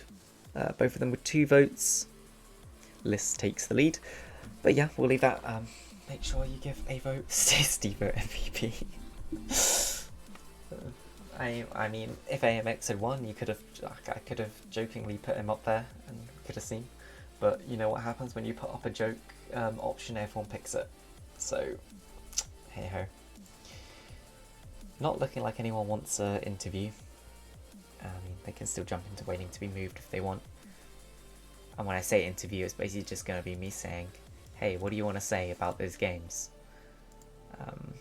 Because I can't brain right now. Ah, Titus, yes, come in. Come in, my bro. Well, that was weird. Hey, welcome to the stream. So, hello, guys. Hello.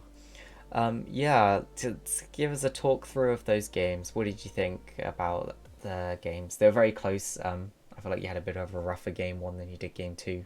But yeah. Yeah, I mean, our warm-up before CoraL was couple flags, you know. We like always inted them. We like got smacked so hard, you know. We even like laughed at it. Then this game, I don't fucking know how we won, you know.